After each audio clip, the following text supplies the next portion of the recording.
Pintuan muna tayo, guys.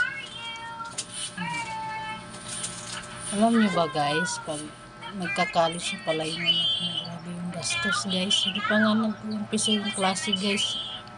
Namang problema na ako sa kanyang pang-upa ng bahay. Wala pa akong pambayan. Lalo na kung may pasukan na. Paano na kaya ako makakabigay niya ng pambayad sa anak ko sa kanyang rerentahan na bahay? Napag-isipan ko kasi na kung magtrabaho ako, kasi wala pa akong experience sa pagtatrabaho, guys. Kasi nga kapag-asawa ko ng maaga, nag-iisip ako kung anong pwede kong gawin para matulungan ko yung asawa, yung anak kong panganay, para matustusan yung gastusin niya sa pag-aaral niya, para makapagtapos siya ng college. Yung asawa ko kasi mananagat lang, hindi sapat yung kita niya kada araw. Minsan nga walang huli. Guys, pwede ba humingi ako ng tulong kung ano bang pwedeng kong gawin na panghanap buhay? Yung kayang yung pwede lang sa bahay. Kaso dito sa amin, guys, kahit magtindahan ka, walang masyadong kita kasi nga yung bahay dito ano lang, maliit, hindi masyadong maraming nakatira dito, at saka marami ding tindahan dito.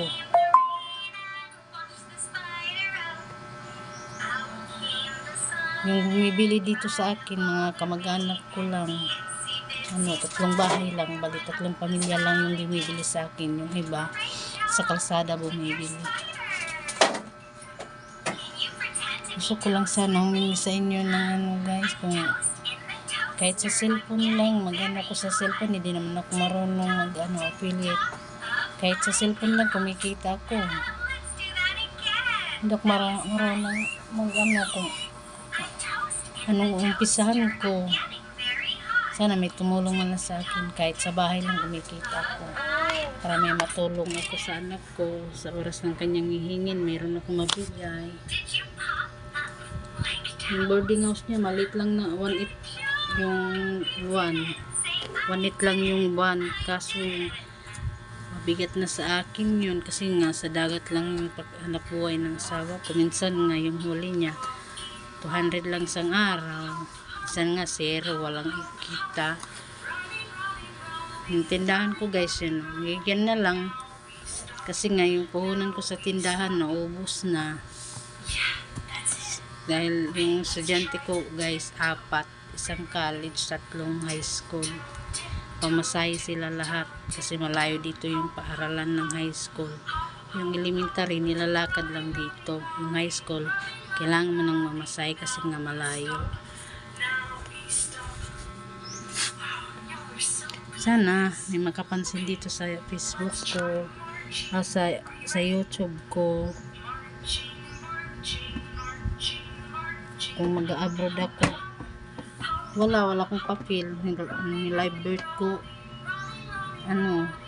kinanglan ko pang yung live birth ko ayusin, kasi hindi ko pa kaya iwan yung baby ko. May baby ko kasi ako, may baby pa ako, guys. Yung anak kong panganay naka-scholar siya, kaso yung pamasahe niya